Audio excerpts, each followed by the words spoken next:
The insistent beep of my alarm, a chirpy, almost mocking sound, dragged me from the depths of a dream where the water was a shimmering sapphire, and the only sound was the gentle lapping of waves against my dock.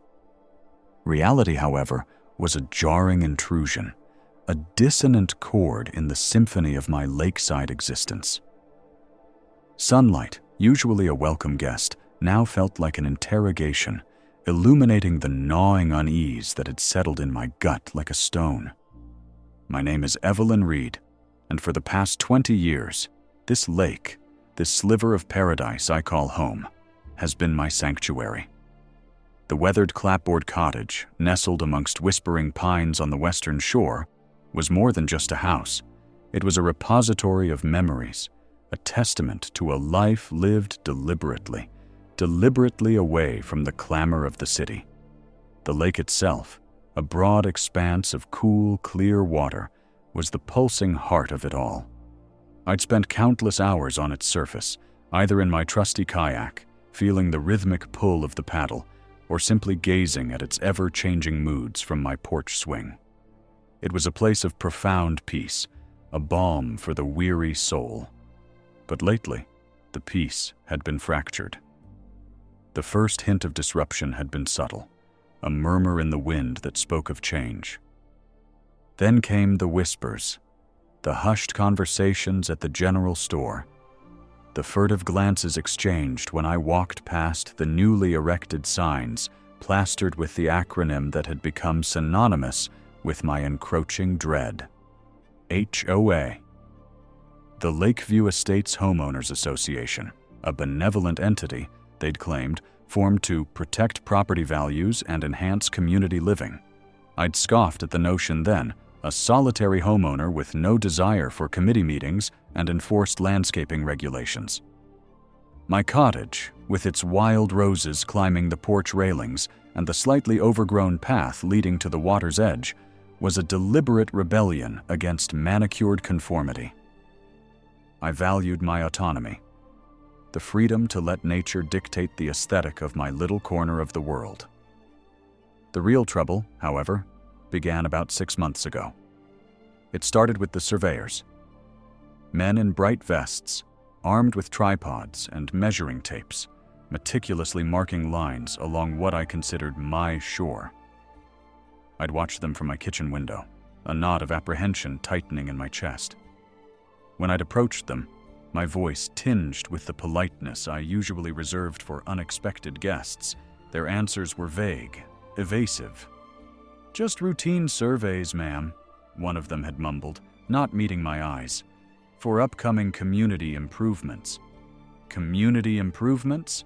I'd repeated, the words tasting like ash in my mouth. "This is my property." "We're aware, ma'am," another had replied, his tone a little too smooth, a little too practiced. "But the association has plans." Plans. The word hung in the air, heavy with unspoken implications. My sleep became restless, punctuated by nightmares of concrete structures encroaching on the natural beauty I cherished. I tried to dismiss it, to tell myself I was being overly dramatic. After all, what could an HOA possibly do to impinge on my ownership of the lakefront? Then, the construction began. It was a gradual invasion at first. Trucks rumbling down the narrow dirt road that bordered my property, disgorging lumber and equipment. I'd watched, a growing sense of dread coiling in my stomach as they cleared a significant swathe of trees and undergrowth along the shoreline, a mere 50 yards from my back porch. The rhythmic thud of hammers and the whine of saws became the soundtrack to my days, a constant grating reminder that something was fundamentally wrong. The signs appeared next, stark white rectangles with bold black lettering. Lakeview Estates Marina, future development. Marina. The word struck me like a physical blow. They were building a marina on my lake shore. My heart hammered against my ribs, a frantic drumbeat of disbelief and outrage. This wasn't just a minor inconvenience. This was an assault. The gentle, undeveloped stretch of shoreline, where I often found smooth, sun-bleached stones and watched dragonflies skim the water's surface, was being systematically obliterated. The pristine view from my porch, the one that had drawn me to this place years ago, was being replaced by the sterile, utilitarian geometry of docks and boat slips. I marched over to the construction site, my hands clenched into fists. The air was thick with the smell of sawdust and diesel fumes, a far cry from the pine-scented breeze I was accustomed to. A burly man, his face smudged with dirt, stood supervising a crew of workers. "Excuse me," I began, my voice trembling with suppressed fury. "What exactly do you think you're doing here?" He turned, his expression one of mild annoyance. "Building a marina, ma'am, for the association members." "But this is my property," I insisted, gesturing wildly towards the surveyed line that clearly demarcated my land. "You can't just build on my lakeshore?" He gave a dismissive chuckle. "Actually, ma'am, we can. The association acquired the necessary permits." He gestured vaguely towards a stack of official-looking papers on a nearby toolbox. "Everything's above board." Above board? The words echoed in my mind, a chilling echo of the surveyor's evasiveness. I felt a wave of dizziness wash over me. This couldn't be happening. I'd bought this land with clear title, every inch accounted for. How could they have acquired permits for land that was unequivocally mine? I spent the next few days in a fog of anxiety. I reread my property deed until the words blurred. I pored over the original plat maps, tracing the boundaries with a trembling finger. Everything confirmed what I already knew. The strip of land where the marina was being erected was part and parcel of my acreage. Sleep offered no respite. Dreams of rising water and suffocating concrete haunted my nights. I'd wake up in a cold sweat, the phantom scent of diesel fumes in my nostrils. The cheerful chirping of the birds in the morning now sounded like a lament. Desperate, I contacted a local real estate attorney. He listened patiently, his brow furrowed with concern, as I recounted the story. He promised to look into it, to review my deed and the HOA's filings. The wait was agonizing. Every passing day, the marina grew larger, its skeletal framework a stark silhouette against the usually serene backdrop of the lake. Then the call came. The attorney's voice was grave. "Evelyn," he began, his tone somber, "I've reviewed everything. And it appears the HOA has indeed secured permits, and from the looks of it, they've been quite thorough." My heart sank. "So they can just build it?" My voice cracked. "Legally, it seems so," he admitted, a hint of regret in his voice. "Unless there's something extraordinary in your documentation. Something I might have overlooked." He said extraordinary, with a slight emphasis, a subtle hint that made a flicker of something, a forgotten ember, stir within me. I hung up the phone, a profound sense of despair settling over me. I walked out onto my porch, the scent of pine needles now tinged with the acrid smell of construction dust. The half-built marina loomed before me, a monstrous carbuncle on the face of my beloved lake. I felt a profound sense of loss, a visceral ache for the natural beauty that was being systematically dismantled. My sanctuary was under siege, and I felt utterly powerless. But then, as I stared at the encroaching concrete, a memory, faint and almost forgotten, began to surface. A dusty box in the attic, filled with my grandfather's belongings. He'd been a man of quiet passions, a collector of obscure knowledge, and a staunch defender of his own patch of earth. He'd always told me, "Evelyn, the most powerful weapon is often the one nobody knows you possess." Could it be? Could there be something in that dusty box? Something my grandfather, in his wisdom, had left for me? A spark of hope, fragile but persistent, began to glow in the darkness of my despair. I turned away from the desecrating sight of the marina and walked towards the cottage, a new resolve hardening within me. The attic awaited. The air in the attic was thick with the ghosts of summers past, a cloying mix of dust, dried lavender, and the faint, sweet scent of decaying paper. Sunlight filtering through a grimy dormer window illuminated motes dancing in lazy spirals, each one a tiny, ephemeral universe. It felt like an invasion, this deliberate intrusion into a space that had always been a quiet repository of memory, a place where the past could exhale undisturbed. But the gnawing unease that had settled in my gut like a stone had finally propelled me up the narrow, creaking stairs. My grandfather. He'd always been a man of quiet pronouncements, his words carefully chosen, imbued with a weight that often took years to fully comprehend. "Evelyn," he'd said to me once, his voice a low rumble like distant thunder, as we sat on the porch swing, watching the sun bleed across the water. "There are things that run deeper than deeds and boundaries, things that hold their own kind of sovereignty." I hadn't understood then. I'd been too young, too caught up in the shimmer of the lake, the feel of the smooth, sun-bleached stones beneath my bare feet. Now the memory of his words pricked at me, a faint, persistent hum beneath the cacophony of my current predicament. The box sat in a far corner, tucked beneath a moth-eaten woolen blanket. It was plain, utilitarian, made of unfinished pine, the kind of thing a man might keep his tools in. But this was different. It was marked, in my grandfather's neat, deliberate hand, with a single cryptic word: reservations. Reservations? What kind of reservations? Reservations for a fishing trip. A vague notion of future plans?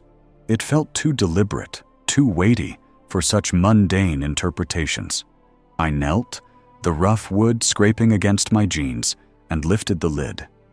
The scent of old paper intensified, a dry, papery perfume that spoke of forgotten secrets. Inside, nestled amongst yellowed newspaper clippings about local fishing tournaments and faded photographs of a younger, more robust version of my grandfather grinning from the bow of his small motorboat, was a thick manila envelope. It was worn at the edges. The flap creased as if it had been opened and resealed countless times. My heart began to thrum a frantic rhythm against my ribs, a hummingbird trapped in a cage. My fingers, trembling slightly, worked at the flap. The sound of the adhesive giving way was unnervingly loud in the stillness of the attic. Inside, the contents were meticulously organized. There were official-looking documents, some with official seals I recognized from my brief, frustrating consultations with my attorney. But they were interspersed with something else entirely. Hand-drawn maps, detailed schematics, and what looked like a series of handwritten notes, scrawled in my grandfather's familiar, looping script. I spread the documents out on the dusty floor, the weak sunlight doing little to dispel the gloom. The initial papers seemed to be related to property boundaries, old surveys, and deeds. Standard stuff, really. But then I came across a document that made my breath catch. It was a permit, a federal permit, and it wasn't for a dock or a fishing pier or anything as innocuous as that. My eyes scanned the header: United States Department of the Interior, Bureau of Land Management, issued to Jeremiah Thorne, my grandfather. The permit was dated from the early 1970s, long before the HOA had even been a whisper in anyone's imagination. I traced the bold official lettering with a finger. It granted Jeremiah Thorne specific rights, exclusive rights, to the use and development of a particular parcel of shoreline, a parcel that, according to the accompanying map, precisely delineated the very stretch of lakefront where the HOA was currently erecting their monstrous carbuncle of a marina. My mind reeled. This wasn't just any shoreline. This was my shoreline. The one that had been part of my property, my sanctuary, for 20 years. The one my grandfather had clearly held onto with a fierce, prescient grip.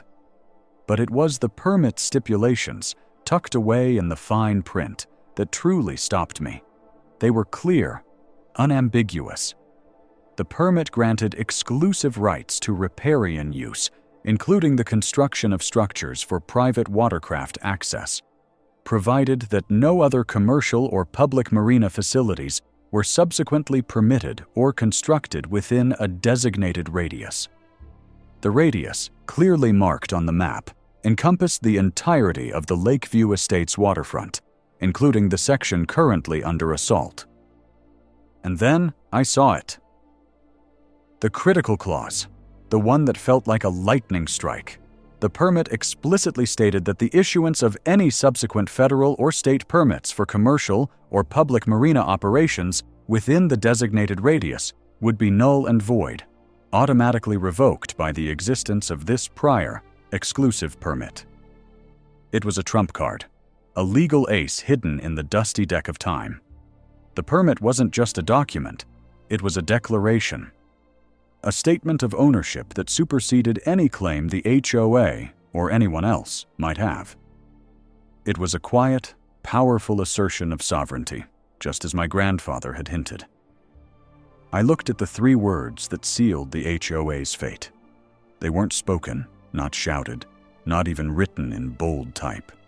They were woven into the fabric of a complex legal document, a subtle, devastating decree.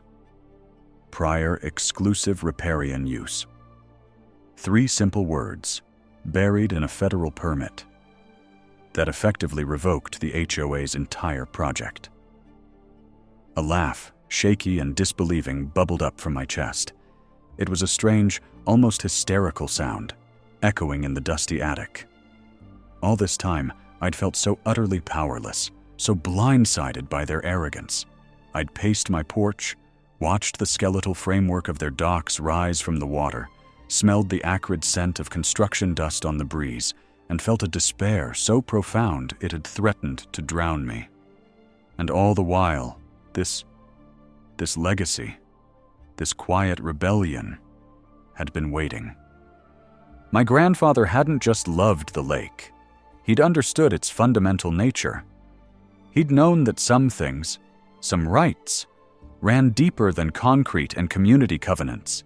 He'd foreseen the potential for encroachment, for the erosion of peace by the tide of collective will, and he'd prepared. He had, in his own quiet way, built a dam against the future, a dam constructed not of stone and mortar, but of paper and ink and federal law. I carefully gathered the documents, my hands now steady, imbued with a newfound purpose. The permit, the maps, the handwritten notes, they were more than just proof. They were my weapon, my legitimate, irrefutable weapon. The HOA had built their marina on my lakeshore, operating under the assumption that their permits were ironclad, that their authority was unquestionable. They hadn't known I held the federal permit that revoked theirs in 3 words. Descending the attic stairs, I felt a lightness I hadn't experienced in weeks. The sunlight streaming through the windows no longer felt like an interrogation, but like a spotlight illuminating a path forward. The chirpy, almost mocking sound of the construction crew's saws and hammers, which had been a constant source of anxiety, now sounded like a distant, fading echo. They were building on borrowed time, on a foundation of ignorance. I walked into my study, the permit clutched in my hand, and reached for the phone. My attorney's voice, when he answered, was tinged with the familiar weariness of someone who'd already delivered bad news. "Evelyn, any progress?" "Yes," I said, my voice calm, steady, infused with a quiet certainty that surprised even myself. "I think I've found a reservation." I could hear the slight pause on his end, the subtle shift in his tone from polite inquiry to cautious interest. "A reservation? What do you mean?" "I mean, I continued, a small smile playing on my lips as I pictured the smug faces of the HOA board. I mean, I have a federal permit here, issued to my grandfather, Jeremiah Thorne, and it appears to grant exclusive riparian use of the very shoreline they've built on. It also, and this is the best part, states that any subsequent permits for commercial marina operations within a specific radius are automatically null and void. Silence stretched across the line, a pregnant pause filled with the weight of unspoken implications. Then, his voice, no longer weary, but filled with a sharp, electrifying focus, cut through the quiet. You have a federal permit that revokes their marina permits. Evelyn, are you absolutely sure? As sure as I am that my grandfather was a man who planned ahead, I replied, my gaze drifting out the window to the shimmering sapphire expanse of the lake. The water was still, serene, a vast, unblinking eye witnessing the unfolding drama. He left me a legacy, Mr. Henderson. And it seems that legacy is about to return this lake to its rightful owner. He cleared his throat. This is extraordinary, Evelyn. Truly extraordinary. If this permit is as you say, and the radius encompasses their project, well, it changes everything. It does, I agreed, the words tasting like victory on my tongue. It completely changes everything. The fight wasn't over, not by a long shot. There would be legal battles, appeals, the inevitable wrangling that comes with dismantling something that has already been built. But for the first time since the surveyors had appeared, I felt a surge of exhilaration, a potent blend of vindication and fierce protectiveness. My grandfather, the quiet observer, the man of deep wisdom, had armed me. He had given me not just a permit, but a shield, a sword, and the undeniable right to defend my sanctuary. The HOA had built their marina on my lake shore, thinking they were invincible. They hadn't known I held the federal permit that revoked theirs in 3 words. And soon, very soon, they were going to find out. The attorney's words, delivered with a cautious, almost reverent tone, echoed in my mind long after I'd left his hushed, mahogany-paneled office. Extraordinary, he'd repeated, as if the word itself held more legal weight than any clause or statute. This permit, it's a relic, Ms. Reed, but a powerful one. It predates everything the HOA has done. It reserves the exclusive riparian rights to that specific stretch of shoreline for your grandfather, Jeremiah Thorne. And the language? It's quite unequivocal. Any subsequent federal or state permits for commercial marina operations within a 2-mile radius? Null and void, automatically. He'd laid the faded document, my grandfather's federal permit from the 1970s, on his polished desk. The ink, though softened by time, was still bold, the official seals crisp. It felt like a tangible piece of Jeremiah, a whispered directive from the past, now a roaring declaration against the present. The gnawing unease that had settled in my gut like a stone began to loosen its grip, replaced by a nascent, almost disbelieving hope. The HOA, with their carefully orchestrated community improvements and their seemingly ironclad permits, had built their marina on a foundation of sand, unaware that the bedrock beneath belonged to me. Driving back towards the lake, the late afternoon sun, which had felt like an interrogation just days before, now seemed to cast a benevolent glow. The highway shimmered, the familiar landscape unfolding with a newfound clarity. I passed the turnoff to the general store, the place where rumors had first begun to flutter like trapped birds, and a small smile touched my lips. Those whispers of progress and enhancements now seemed like the bumbling pronouncements of children playing with matches. As I rounded the final bend, my cottage came into view, nestled amongst the whispering pines, its weathered clapboard a familiar, comforting sight. And then, my gaze fell upon the shoreline, the skeletal framework of the Marina. Once a monstrous carbuncle on the face of my beloved lake was still there. The piling stood stark against the water, the wooden beams forming a crude, unfinished geometry. But from this distance, seeing it through the lens of my grandfather's permit, it looked less like a defiant assertion of power and more like a temporary, ridiculous mistake, a misplaced building block. My heart hammered, not with dread this time, but with a surge of something akin to righteous indignation, mixed with a powerful surge of resolve. I parked the car, the gravel crunching under the tires, a sound that had always signaled homecoming. I didn't bother with my usual routine, the leisurely walk to the dock, the contemplative gaze at the water. Today there was purpose in my steps. The air still carried the faint, acrid smell of construction dust, a stark contrast to the usual pine-scented breeze and the clean, fresh aroma of the lake. I walked directly towards the shoreline, my eyes fixed on the unfinished structure. A couple of the HOA's hired hands, clad in bright vests, were still milling about, packing up tools. They glanced at me, a flicker of mild annoyance crossing one man's face before he turned back to his task. They saw a lone homeowner, a nuisance perhaps, but ultimately powerless. They didn't see the woman who held the key to their employer's undoing. I stopped at the water's edge, the gentle lapping of waves a soothing counterpoint to the harsh reality of the construction. I looked at the permit, still clutched in my hand. Jeremiah Thorne, I murmured, the name feeling both foreign and deeply familiar. He had been a man of quiet strength, a man who understood the true value of land and water. He had foreseen this, perhaps. Or perhaps he had simply been a man who believed in protecting what was his with an unwavering clarity. The attorney had advised caution, a measured approach.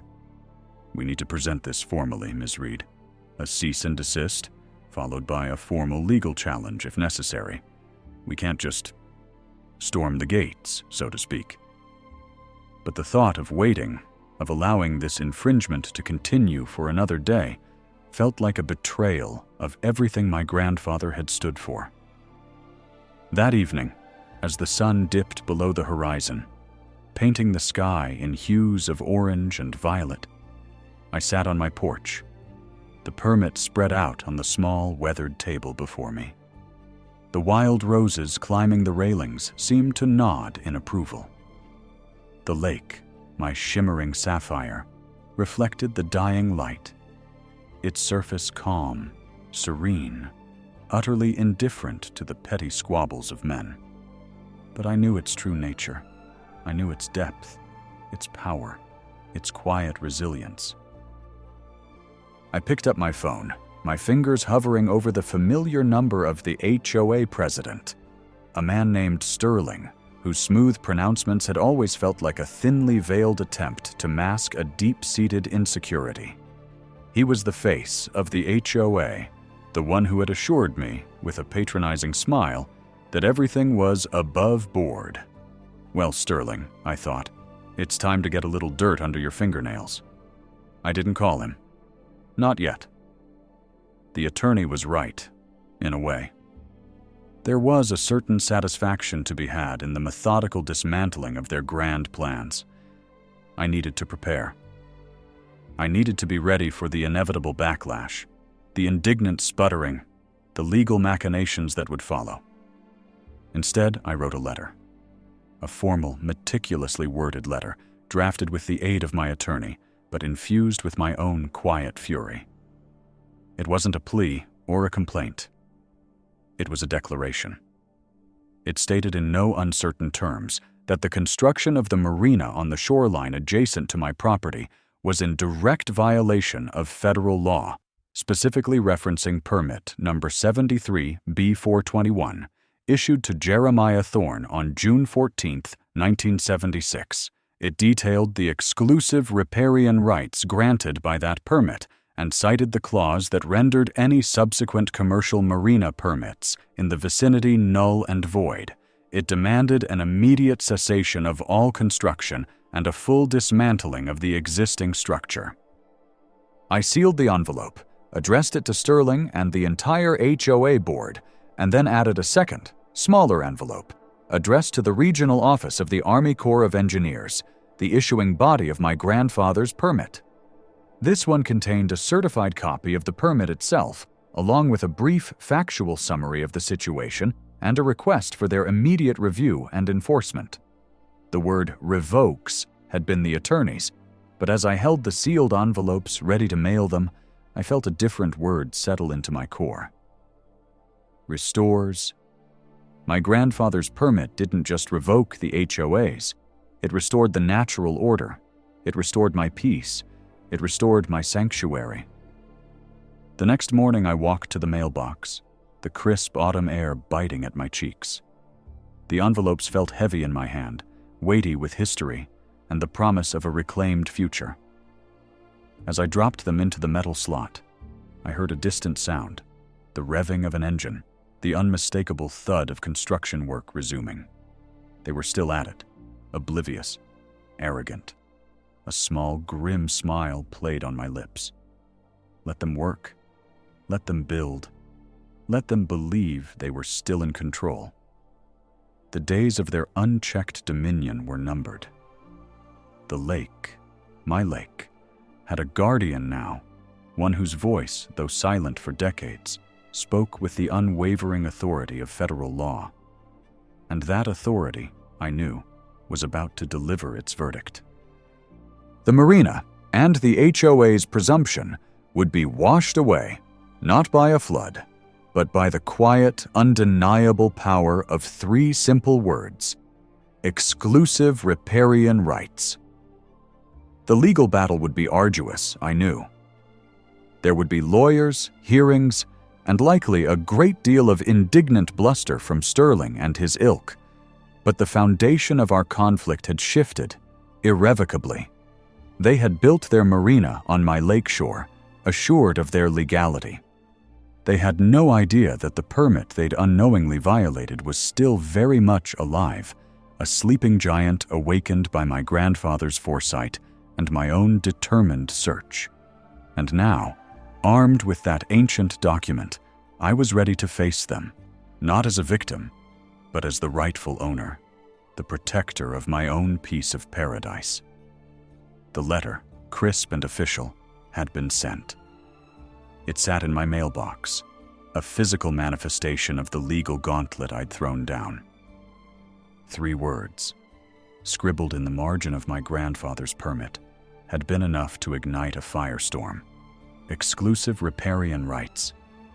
The attorney had explained it with a grim sort of satisfaction, his voice a low rumble over the phone. This permit, Evelyn, it predates any local zoning that would allow a commercial marina. And more importantly, it explicitly revokes any subsequent permits issued within a 2-mile radius that conflict with its terms.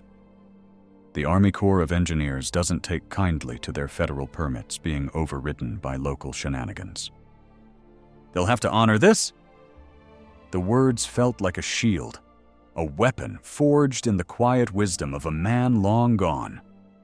My grandfather, Jeremiah Thorne, had been a man of foresight, a man who understood the land and its laws with an instinct that bordered on prescience.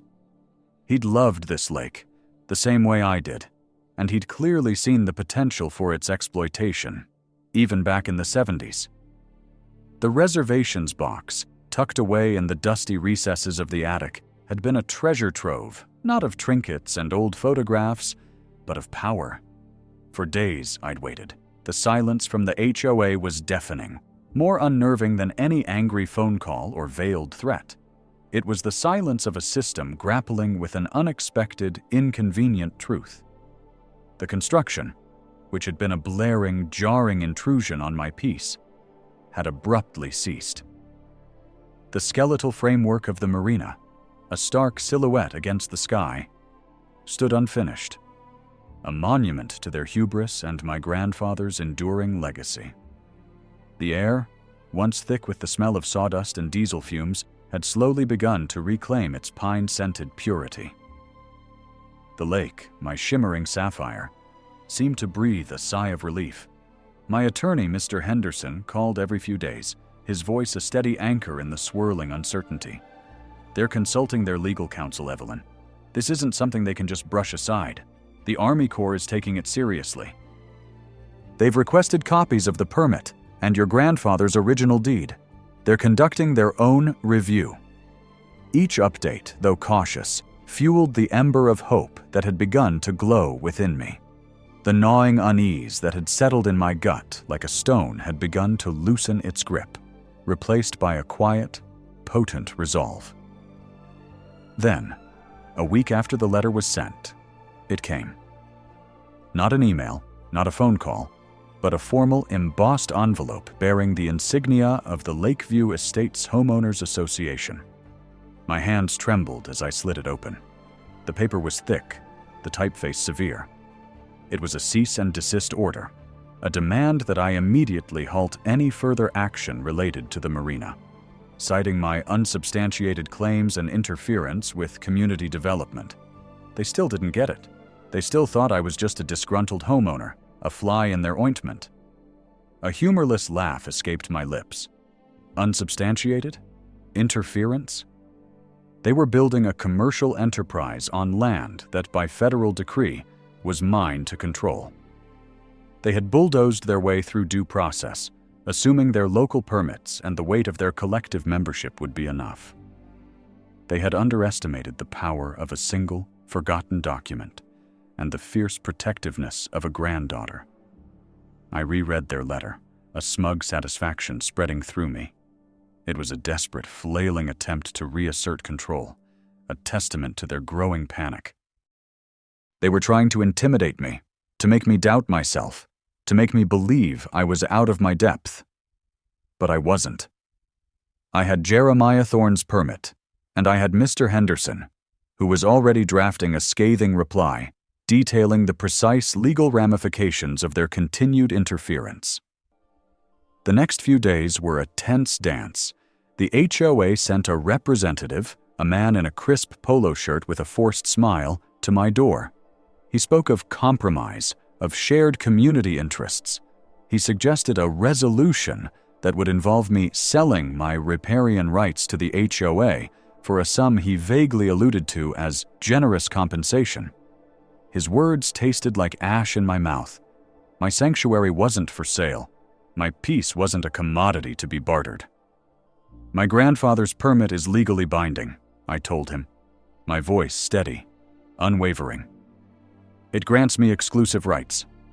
The Marina is in violation of federal law. The Army Corps of Engineers has been notified.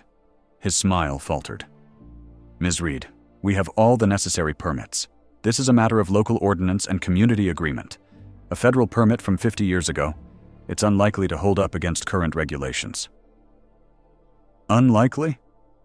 I echoed, a dangerous glint in my eye.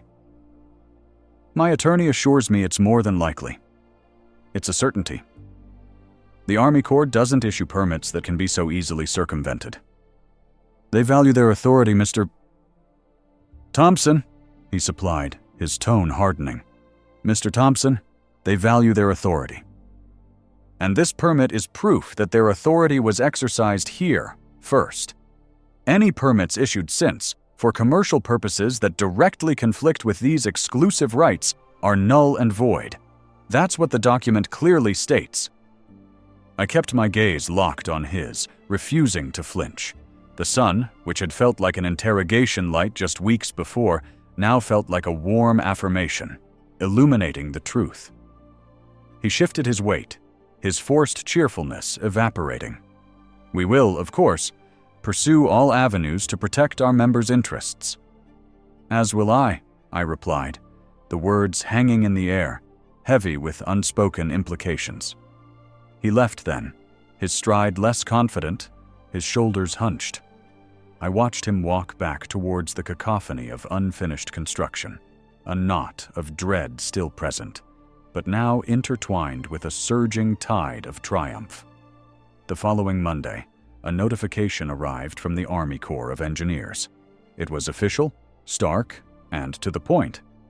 It stated that an investigation had been initiated regarding the construction of a marina by the Lakeview Estates HOA, pursuant to a complaint filed by Evelyn Reed, holder of Federal Permit number 701138ER, issued to Jeremiah Thorne on October 12, 1973. It further stated that all construction activities must cease immediately pending the outcome of their investigation, and that failure to comply would result in significant penalties. The word immediately was underlined. The word significant felt like a promise. I sat at my kitchen table, the document spread before me, the morning sun streaming through the window, painting golden stripes across the worn wood. Outside, the lake was a vast, unbroken expanse of shimmering sapphire, its gentle lapping against the shore the only sound. The chirpy, almost mocking sound of construction was gone, replaced by the whisper of the pines and the distant cry of a loon. My sleep had been restless for weeks, a battlefield of anxiety and burgeoning hope. Now, a profound peace settled over me. It wasn't just the absence of noise, it was the restoration of order, the vindication of my grandfather's foresight, and the reclamation of my sanctuary. The HOA, with their manicured conformity and their relentless pursuit of community improvement, had overstepped. They had treated the lake shore as a blank canvas for their ambitions, unaware that a guardian had already claimed its essence. Mr. Henderson called later that day, his voice lighter than it had been in weeks. "The Army Corps has issued a preliminary injunction, Evelyn. They've ordered the HOA to halt all work. They're taking your grandfather's permit very seriously. It seems he knew exactly what he was doing." I looked out at the lake, at the untouched shoreline that had been the heart of so many memories, so many quiet moments of reflection. It was still mine. It would always be mine. My grandfather's legacy, etched onto a piece of paper decades ago, had protected it. The Marina, a monstrous carbuncle that had threatened to mar the natural beauty, would not be. The 3 words on that permit, exclusive riparian rights, had done more than just revoke the HOA's plans. They had reaffirmed the sanctity of my home. The fight was far from over, I knew. Legal battles could be long and arduous, but the tide had turned. The lake, my lake, was safe. And in the quiet hum of the afternoon, I could almost hear my grandfather's approving nod. The air, once thick with the acrid smell of construction dust and the thrum of machinery, began to thin. The jarring cacophony that had become the soundtrack to my days, a persistent assault on the peaceful symphony of lapping waves and whispering pines, receded. It wasn't an immediate silence, not a dramatic snap of a switch, but a gradual, almost reluctant fading. The heavy machinery, like monstrous beetles that had scuttled onto my shoreline, stood idle. Their skeletal frameworks, stark silhouettes against the bruised twilight sky, now seemed like monuments to a failed ambition. My heart, which had hammered a frantic rhythm against my ribs for weeks, began to slow its frantic dance. The gnawing unease that had settled in my gut like a stone had not vanished entirely, but it had loosened its grip. It was replaced by a cautious, almost fragile sense of victory. A quiet hum of anticipation replaced the dread. A feeling that had been absent for so long, it felt alien. The investigators from the Army Corps of Engineers had been thorough, their questions precise, their eyes missing nothing. They'd pored over the permit, their lips forming silent O's of surprise as they traced the faded ink and the official seals. They'd walked the shoreline, measured distances, and listened to my account with a gravity that spoke volumes. The preliminary injunction had been served with an almost theatrical flourish, the uniformed officer handing the document to the burly foreman as if delivering a death sentence to the project. He'd blustered, of course, his face a mask of indignant disbelief. but the seal on the injunction was as immutable as the granite bedrock beneath my lake. The days that followed were a study in contrasts. The HOA, initially so confident, so dismissive of my claims, retreated into a stunned silence. Their online forums, usually a hive of smug pronouncements and passive-aggressive digs, went eerily quiet. The surveyors vanished as quickly as they had appeared. The only remaining evidence of their audacious endeavor was the half-finished skeletal framework of a boathouse, a monstrous carbuncle on the pristine landscape, and the gouged earth that would take years to heal. I found myself drawn to the shoreline with a renewed sense of purpose. The water, my shimmering sapphire, now felt like a tangible affirmation. I'd walk the stretch of beach where the surveyors had planted their flags, where the first lumber had been stacked, and run my fingers over the smooth, sun-bleached stones. Each one felt like a tiny victory, a testament to the enduring power of nature, and, more importantly, to my grandfather's foresight. Jeremiah Thorne. The name itself conjured images of a man who understood the land, who respected its boundaries, and who possessed a quiet wisdom that seemed to seep from the very soil of this place. I'd always known he was a man of action, a fiercely protective patriarch, but I'd never realized the depth of his strategic thinking. This permit, this seemingly obscure document unearthed from a dusty box in the attic, was more than just a piece of paper. It was a shield, a legacy, a declaration of intent that had resonated across decades. The attorney, Mr. Davies, had been cautiously optimistic after reviewing the permit. He'd explained the concept of riparian rights, the historical context of federal oversight for navigable waterways, and the ironclad nature of the permit he held. "Ms. Reed," he'd said, his voice a low rumble in his wood-paneled office, the scent of old paper and leather thick in the air. "Your grandfather didn't just own this land, he secured its future. This permit effectively creates a protected zone, a buffer against any commercial development that could impact the waterway. The HOA's Marina, by definition, falls squarely within that buffer." He'd sent a formal notification to the HOA, detailing the federal violation and the invalidity of any permits they might have acquired. He'd also sent a copy to the Army Corps, reinforcing the findings of their initial investigation. The HOA's response had been a flurry of frantic legal maneuvering, a desperate attempt to find a loophole, a way to circumvent the undeniable truth. They'd sent me a cease and desist of their own, a laughable attempt to intimidate me into silence. I'd simply forwarded it to Mr. Davies, who'd responded with a terse, unyielding letter that essentially told them to pound sand. The real battle, I suspected, was far from over. The preliminary injunction had halted construction, but the HOA was a stubborn entity, a collective of individuals who believed their collective will superseded all else.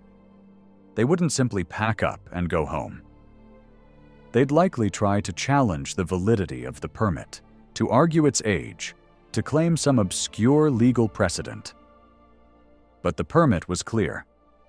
It was a federal document, issued by an agency with broad authority, and it explicitly stated its preemptive power. One afternoon, a week after the injunction had been served, I saw movement at the edge of my property. Not the aggressive, purposeful movement of surveyors or construction crews, but a hesitant, almost furtive approach.